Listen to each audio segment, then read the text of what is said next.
رمضان المبارک میں کسی غریب کی مدد کرنی ہے تو ساتھ اس کی عزت بھی کرنی ہے۔ نبی پاک علیہ السلام کے دروازے پر جب سے، یہ جملہ ایک ہے لیکن بڑا قیمتی ہے، صحابہ کہتے ہیں جب ہم دروازہ رسول پہ جاتے تھے خیرات بھی ملتی تھی اور عزت بھی ملتی تھی۔ خود بھیک دے خود ہی کہیں منگتے کا بھلا ہو، خیرات بھی ملتی تھی اور عزت بھی ملتی تھی۔ نبی پاک ساتھ عزت بھی دیتے تھے، مسکین کو غریب کو دیں اور خیر خائی کریں۔ جوتے بیچنے والے جوتوں کے ریٹ سستے کریں، کپڑا بیچنے والے کپڑے کا ریٹ، درزی صاحب بھی ریٹ سستا کریں، دکاندار بھی چیزوں کا ریٹ، حکیم صاحب پیسے کم لیں، ڈاکٹر پیسے کم کریں، حکومت نرخوں میں کمی کرے اور یہ کام اجتماعی طور پہ کرے۔ میرے نبی پاک نے فرمایا رمضان غمخواری کا مہینہ ہے، اس میں غمخواری کرنی ہے، دوسرے کا خیال کریں، اظہار کریں، قربانی کریں۔ یہاں ہر چیز کا ریٹ بڑھ جاتا ہے رمضان شریف میں، ہر آدمی کہتا ہے میرا سیزن آ گیا ہے، توجہ بڑھائیں، خیال کریں، غمخواری کا مہینہ ہے۔ اور پھر آپ لوگوں سے یہ بھی گزارش ہے کہ رمضان المبارک کا جب مہینہ آئے تو جس آدمی کے ساتھ نیکی کرنی ہے وقت پہ کریں۔ کسی غریب کو پیسے دینے ہیں، کپڑے دینے ہیں تو یکم رمضان کو دیں۔ میں اکثر دوستوں سے پوچھتا ہوں، میں کہتا ہوں قاری صاحب نو جوڑا کدو دیندے ہو؟ کہندے ستیویں والے دن۔ میں کہ مینوں لگ گئی سمجھ، تہاڈی سازش ہے کدھر سواں کے پاہ نہ لوے، ایویں مولوی چودھری صاحب دے نال دے کپڑے پا لے تے کتنے لکھیا اینوں دینا ہے ستیویں؟ تسی دسو ستیویں والے دن کو درزی سی کے دیندا ہے، انہوں 3 گنا بھی پیسے دئیے تو کہندا جڑے باقی نے انہاں دے نہیں بٹن پہ لگ دے میرے کولوں، کتھوں جوڑا سی کے؟ تو کس دن دیتے ہو قاری صاحب کو؟ کیا مقصد ہے؟ پہننے کے لیے دے رہے ہو یا اس لیے دے رہے ہو کہ نہ پہن سکے؟ تو بھائی آپ جب کسی کو کچھ چیز دیں گے تو کب دیں گے؟ جب وہ استعمال کر سکے۔ غریب کو لوگ فطرانہ دینے جاتے ہیں عید سے 1 دن پہلے، تو کیا کرے گا اس کا؟ نہ تو کپڑے خرید سکا نہ روٹی لا سکا، بلکہ میرے حضرت صاحب فرماتے ہیں رمضان سے پہلے دے دو، رمضان کی نیت کر کے رمضان سے 1-2 دن پہلے دے دو، اللہ رمضان جتنا ثواب ہی عطا فرمائے گا۔ رمضان سے پہلے دو جس کو کچھ ہے دن، قبل از وقت تیاری کرو۔ میرے قبلہ صاحب فرمایا کرتے اپنے کپڑے بعد میں، غریب کے بچوں کے کپڑے پہلے، اپنے گھر کی ضروریات بعد میں، غریبوں کی ضروریات، اس لیے کہ اللہ پاک نے ان کا رزق بھی ہمارے گھر بھیج دیا ہے، ہماری ڈیوٹی لگائی ہے کہ تم نے بانٹنا، بانٹنے والے بنو، اور یہ ذہن بنائے کہ پتہ نہیں کس کا حصہ تھا جو اللہ نے میرے گھر بھیجا، یہ ذہن بنا کے بات۔ اور جس کو دینے جائیں، ہاں آپ کو اجازت ہے تھوڑا بہت پتہ کرنے کی، لیکن تھوڑا بہت تفتیش کرنے کی اجازت، بال کی کھال اتارنے کی اجازت۔ میں نے دیکھا ہے لوگ غریبوں کا انٹرویو لیتے ہیں، تیرا تو فلانا کمانے والا نہیں، تیرا تو فلاں بچہ، او بھائی بہت سارے غریب ایسے ہیں، بڑے ہیں جو کمانے کی کوشش کرتے ہیں لیکن ان کا سبب نہیں بنتا۔ ہاں ہے ایسے لوگ جو سعودی عرب چلے گئے ہیں، کہتے ہیں تیرا تو فلاں باہر نہیں گیا، گیا ہے، لیکن سارے سعودی عرب جانے والے بھی مال کمانے کی طاقت نہیں رکھتے، کئی وہاں بھی بیٹھ کے بیچارے قرضوں میں الجھے ہوئے ہیں، وہاں والوں کے ظلم کا شکار ہے، بہت ساری آزمائشوں میں تو تفتیش عطا فرماتا ہے۔ تو نیت دیکھ تیری کس طرح کی، تو میرے بھائی غریب کو دیں، قبل از وقت دیں۔ رمضان مبارک میں چوتھا کام، بات آخری اور چوتھا کام سنیں، رمضان میں دین سیکھیں۔ شیطان قید ہوتا ہے زیادہ سے زیادہ، اور جب آدمیوں کا پیٹ خالی ہوتا ہے نا تو ذہن جو ہوتا ہے نا وہ بھی اس کا فریش ہوتا ہے، اس میں کوشش کریں دین سیکھنے کی۔ میرے نبی کریم صلی اللہ علیہ وسلم نے اس دین کو علم کا دین قرار دیا ہے، شعور کا دین قرار دیا ہے، فہم کا دین قرار دیا ہے۔ نبی پاک صلی اللہ علیہ وسلم نے فرمایا ایک عبادت کرنے والا عشاء کے بعد کھڑا ہو اور فجر تک نماز پڑھتا رہے، ایک عالم دین عشاء پڑھ کے سو جائے، اٹھ کے فجر پڑھ لے، تو وہ 70 عبادت کرنے والوں کا درجہ زیادہ نہیں، عالم کا درجہ پھر بھی زیادہ ہے، اس عالم دین کا درجہ زیادہ ہے، اس لیے کہ وہ لوگوں کو آگاہی دیتا ہے، شعور بخشتا ہے۔ یہ دین جو ہے یہ، اور نبی پاک صلی اللہ علیہ وسلم نے فرمایا عبادت کرنے والے پر عالم کا درجہ اتنا ہی زیادہ ہے جتنا میرا درجہ اپنے غلاموں پر زیادہ ہے۔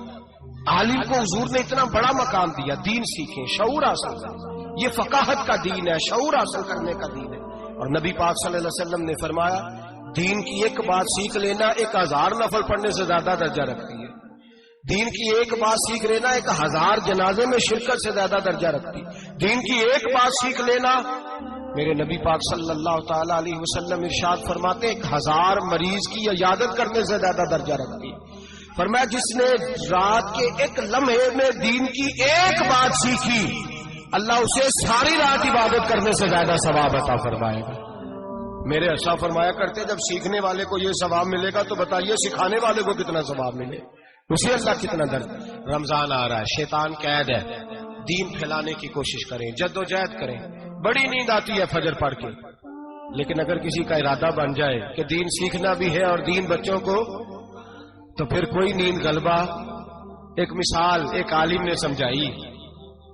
کوئی بزرگ تھے درویش عالم, ان کے پاس ایک عورت آئی, کہنے لگی میں بچوں کو سویرے بڑا جگاتی ہوں, بچے جاگتے نہیں نماز کے لیے. بڑا عجیب جواب دیا بزرگوں نے, درویش نے, عالم نے. کہنے لگے بی بی کیوں نہیں جاگتے, جگایا کر, بیدار کیا کر, اٹھایا کر. کہنے لگی بڑی جدوجہد کرتی ہوں, اٹھتے نہیں, بیدار نہیں ہوتے. اللہ والے تھے نا. کہنے لگے یہ بتا اگر اس کمرے میں آگ لگ جائے تو پھر بچوں کو کیسے بیدار کرے گی, آگ سے بچانے کے لیے کیا کرے گی؟ پھر تو بالوں سے پکڑ بھی گھسیٹنا پڑا تو گھسیٹ کے کمرے سے لاؤں گی, پھر تو چوٹیں لگتی ہیں تو لگ جائے, پھر میں پرواہ نہیں کروں گی. آپ فرمانے لگے یوں سمجھ لے جہنم کی آگ جل رہی ہے, اگر تیرے بچے نے نماز نہ پڑھی تو آگ لگ جائے گی, اگر اس نے عبادت نہ کی تو اسے آگ. اب جیسے بھی تجھے اٹھانا پڑتا ہے اٹھا گھسیٹ کے باہر لا, لیکن اس کی نماز قضا. نیند بڑی آ رہی ہے سویرے, لیکن اگر دین نہ سیکھا تو مشکل ہو جائے گی. جیسے بھی اپنے آپ کو جگانا چاہیے, ہمت کرنی چاہیے, دلیری کرنی چاہیے. ہمیشہ مدحت خیر الانام میں گزرے. احمد کبیر رفاعی کہتے میں گزر رہا تھا, ایک دن میرے ساتھ ایسا ہوا کہ میں گزر رہا تھا کھیت کے اندر سے, ادھر بھی پانی تھا ادھر بھی پانی تھا. ہوتا ہے نا پانی پانی ہوتا ہے فصلوں میں کئی دفعہ. کب ہوتا ہے زیادہ پانی؟ نہیں جب کدو قریب ہے جی, اور جب کدو کرتے ہیں نا تو دونوں جانب پانی بھرا ہوتا ہے نا جی. وہ ٹریکٹر بھی پانی میں چلتا ہے. میں پینڈو ہوں نا, مجھے زیادہ پتا ہے تو کیا حالات ہوتے ہیں. تو وہ ادھر بھی پانی ادھر بھی پانی, تو درمیان میں سے وہ منڈیر ہوتی ہے چھوٹی سی, بات ٹاکید ہے اپنی زبان ہے. تو کہتے ادھر بھی پانی تھا ادھر بھی پانی تھا. سید احمد کبیر رفاعی کہتے ہیں میں گزر رہا تھا, عصر کی نماز کا ٹائم ہو گیا, میں جلدی جلدی جا رہا, سامنے سے کتا آ گیا. انسان اشرف المخلوقات ہے, لیکن وہ اللہ کا شکر کرے گا کہ اس نے مجھے اشرف بنایا ہے. یہ نہیں کہہ سکتا کہ یہ مخلوق حقیر ہے, یہ بری ہے, یہ نہیں کہہ سکتا. شکر کرے کہ مجھے اللہ نے اشرف. سید احمد کبیر رفاعی کہتے ہیں کتا آ گیا سامنے سے. اب کتا آیا تو مجھے جلدی تھی, کتا بھی بھیگا ہوا تھا. اب میرا دل کرے کہ کتا نیچے اترے تو میں گزروں, کتا کھڑا ہے کہ یہ سائڈ پہ ہو تو میں گزروں. کہتے ہیں دیر ہو گئی تو مجھے ڈر لگتا تھا, میں نے کبھی کتے کو بھی نہیں جھڑکا تھا, کبھی کتے کو بھی, اپنی اتنی حیثیت ہی نہیں, جھڑکا ہی نہیں کبھی کسی سے. آپ فرماتے ہیں دیر ہو گئی تو میں نے کہا یا اللہ, حضرت سید احمد کبیر کہتے ہیں میں نے کہا یا اللہ اس کتے کو زبان ہی دے دے, میں اسے کچھ سمجھا ہی دوں, اسے زبان ہی دے دے, تو قادر مطلق ہے, اسے زبان دے دے. تو میں نے کتے سے کہا نیچے اتر جا, میں نے نماز پڑھنی ہے. تو کہنے لگا بابا جی آپ اتر جائیں, آپ اتر جائیں, آپ اتر جائیں, میں کیوں اتروں؟ تو سید احمد کبیر رفاعی کہتے ہیں میں نے اس سے کہا کہ بات یہ ہے کہ میرے اوپر نماز فرض ہے, تیرے اوپر فرض نہیں, تو میں نے نماز پڑھنی ہے. اگر میں کھیت میں اتر گیا تو کیچڑ ہے, میرے کپڑوں کو مٹی لگ جائے گی, پتہ نہیں پانی پاک ہے کہ ناپاک ہے. تو اتر جا, تیرے اوپر نماز نہیں فرض, تو مجھے جانے دے. تو سید احمد کبیر رفاعی کہتے ہیں اس نے ایسی بات کی کہ میرے اوپر وجر طاری ہو گیا. کتے نے بات کی تو میں کانپنے لگا. راتی جاگے شیخ صدامے, راتی جاگ دے کتے, تیتھوں کتے مالک دا در مول نہ چھڈ دے, پاویں مارو 100 جتے, تیتھوں کتے وہ ایک برکی دا قدر پچھانن, پاویں مالک ہو من ستے, تیتھوں کتے رکھا سکھا کھا, دنے جا رکھاں وچ ستے, تے تیتھوں اتے اٹھ بلیا چل یار منا لے نہیں تے بازی لے گئے نہیں کتے. اٹھ بلیا چل یار منا لے نہیں تے بازی لے گئے کتے, تے تیتھوں اتے. سید احمد کبیر رفاعی کہتے ہیں وہ مجھے کہنے لگا آپ اتر جائے. تو میں نے کہا بھائی میرے اوپر نماز فرض ہے, تیرے اوپر فرض نہیں, تو اتر جا, میرے کپڑے آلودہ ہو جائیں گے تو کیا کروں گا. تو کہتے ہیں اس نے بات کی تو میں گھبرا گیا اور چھلانگ لگا کے میں کھیت میں اتر گیا. مجھے کہنے لگا بابا جی کپڑے اگر آپ کے کیچڑ سے آلودہ ہو گئے تو پانی سے صاف ہو جائیں گے، اور اگر مجھے حقیر جان کے آپ کا دل آلودہ ہو گیا تو 7 سمندروں سے بھی صاف نہیں ہوگا۔